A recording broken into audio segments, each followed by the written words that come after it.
Bienvenidos, soy Moisés Naim desde Washington. Encantado de estar de nuevo con ustedes. Hoy tenemos con nosotros en el estudio un hombre muy valiente. Es alguien que enfrentó solo a uno de los regímenes más poderosos del planeta y en muchas maneras logró salirse con la suya. No de todas las maneras, pero algunas muy importantes sí. Pero si eso no fuese suficientemente extraordinario, esto de que un hombre solo enfrenta una gran maquinaria de un Estado, déjeme añadirle los siguientes, algunas características de mi invitado. Es un campesino humilde de una remota provincia de la China.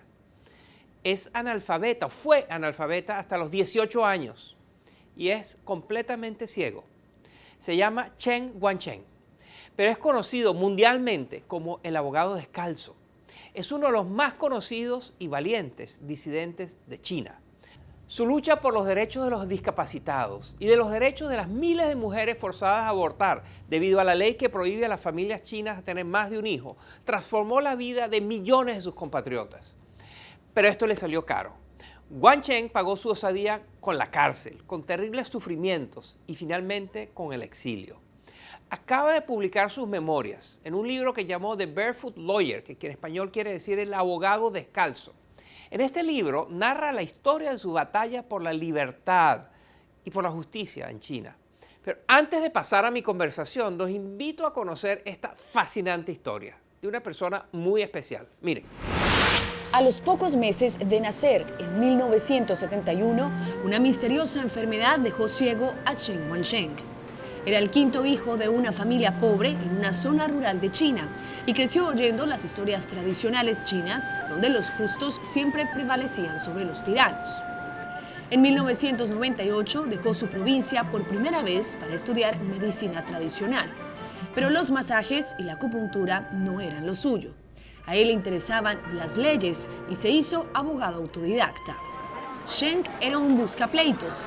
Desafió en las cortes y venció a las autoridades de la provincia de Shandong varias veces. Luchó por los derechos de las personas con discapacidad, contra una planta de papel que descargaba desechos tóxicos en el río Meng, contra la apropiación ilegal de tierras comunales. Empezaron a llamarlo el abogado descalzo, y su rostro y su historia, símbolos de un creciente movimiento por los derechos civiles en China, fueron portada de la revista Newsweek en marzo de 2002. En el 2003 se casó con Yuan Weijing, una maestra de inglés quien se convirtió en su aliada, en sus ojos y en la madre de sus dos hijos. En ese momento, en el 2005, enfrentó la realidad de la ley china que le permite a las parejas tener un solo hijo. Así inició su batalla legal más célebre. En teoría, a los infractores se les aplicaban multas y se ofrecían incentivos fiscales a los que la cumplían, pero la realidad en la provincia de Shandong era distinta. Jerome Cohen, experto en derecho chino de la Universidad de Nueva York, comenzó a valorar el trabajo de Guangcheng desde esa época. La última vez que hablamos, antes de que entrara en dificultades con las autoridades, me dijo sobre su frustración por ir a la corte y no lograr que escucharan su caso en favor de las familias que intentaban escapar de los abortos y las esterilizaciones forzadas. ¿Qué quieren que haga?, me dijo. ¿Que proteste en la calle? Yo no quiero hacer un motín callejero. Quiero usar la ley.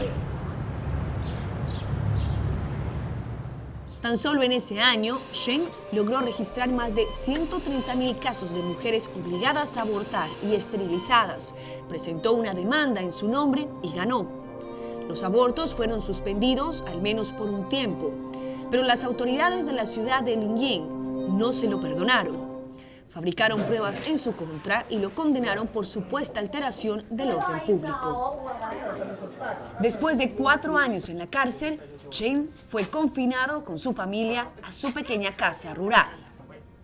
Chen y Weijing produjeron un video casero denunciando su situación. Ellos saben que Chen está enfermo, pero no nos dejan ir al doctor. Lograron subirlo a la internet, pero el video fue bloqueado y en castigo la pareja recibió una paliza. Hasta 80 guardias cercaban la casa y el pueblo de Guangcheng. En el 2011, el actor Christian Bale, conocido por su rol en las películas de Batman, intentó visitarlo junto a un equipo de CNN. Los guardias no se lo permitieron. We've been stopped right here, and as you can see, they're pushing Christian here. We're just trying to leave peacefully. We're trying to leave peacefully. Shen y su esposa decidieron que su única salida era escapar. Todos los días observaba los movimientos de los guardias y miraba mi calendario. No soy supersticiosa, pero necesitaba creer, y el 22 de abril de 2012 todos los signos parecían favorecer el escape. Ese día noté un descuido de la vigilancia y apuré a Wancheng para que saliera en ese mismo instante. Saltando las cercas de las casas vecinas, guiado por olores, sonidos y su recuerdo del terreno, pudo burlar casi todos los obstáculos. Pero al saltar un muro de piedras, se rompió el tobillo. Aún así, logró hacerse camino hasta Pekín y refugiarse en la Embajada de Estados Unidos. Así se inició uno de los más tensos episodios diplomáticos entre Estados Unidos y China. Las protestas y muestras de solidaridad se extendieron por el mundo. Había rumores de que Estados Unidos negociaba su entrega con China. El embajador de Estados Unidos en China, Gary Locke, lo negó. Él no quería ir a Estados Unidos. El plan era ayudarlo a permanecer en China como un luchador de la libertad. Pero si las negociaciones no lo satisfacían, él estaba preparado a vivir en la embajada posiblemente por años. A Chen Wancheng le persigue la polémica. En sus memorias, la exsecretaria de Estado, Hillary Clinton, cuenta que durante los 6 días de crisis en la embajada se hizo todo lo que el disidente chino pedía. Pero en su libro, El abogado descalzo, Chen lo recuerda diferente. China presionaba para que estudiara en una universidad china, en lugar de la Universidad de Nueva York, que le había ofrecido un puesto en su sede de Shanghái. Chen sentía que Washington lo había obligado a aceptar las condiciones de China. Él accedió, pero desde el hospital se comunica por teléfono con el Congreso estadounidense, en el preciso momento que discutían qué hacer con su caso.